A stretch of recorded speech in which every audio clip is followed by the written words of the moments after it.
Exodus chapter 18. Then Jethro, the priest of Midian, Moses' father-in-law, heard of all that God had done for Moses and for Israel, his people, that the Lord had brought Israel out of Egypt.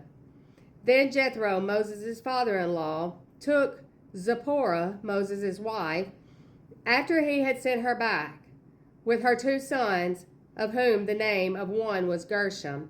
For he said, I have been a stranger in the foreign land. And the name of the other was Eleazar.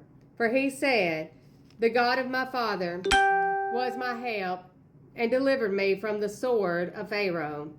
And Jethro, Moses' father-in-law, came with his sons and his wife to Moses in the wilderness, where he was encamped at the mountain of God. Now he had said to Moses, I, your father-in-law, Jethro, am coming to you with your wife and your 2 sons with her. So Moses went out to meet his father-in-law, bowed down, and kissed him. And they asked each other about their well-being, and they went into the tent. And Moses told his father-in-law all the Lord had done to Pharaoh and to the Egyptians for Israel's sake, all the hardship that had come upon them on the way, and how the Lord had delivered them. Then Jethro rejoiced for all the good which the Lord had done for Israel, whom he had delivered out of the hand of the Egyptians. Then Jethro said, Blessed be the Lord, who has delivered you out of the hand of Egyptians, and out of the hand of Pharaoh, and who has delivered the people from under the hand of the Egyptians. Now I know that the Lord is greater than all the gods, for in the very thing in which they behaved proudly, he was above them.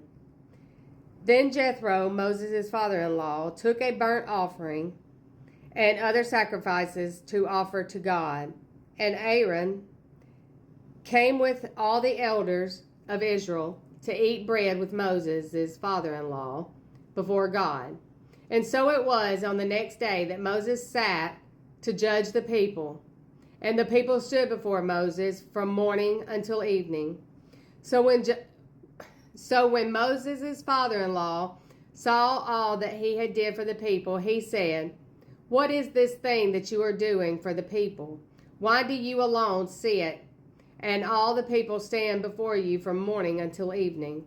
And Moses said to his father-in-law, Because the people came to me to inquire of God. When they have a difficulty, they come to me, and I judge between one and another, and I make known the statutes of God and his laws. So Moses' father-in-law said to him, The thing that you do is not good. Both you and these people who are with you will surely wear yourselves out. For this thing is too much for you. You are not able to perform it by yourself. Listen now to my voice. I will give you counsel, and God will be with you, so that you may bring the difficulties to God. And you shall teach them the statutes and the laws, and show them the way in which they must walk, and the work they must do. Moreover, you shall select from all the people able men, such as fear God, men of truth,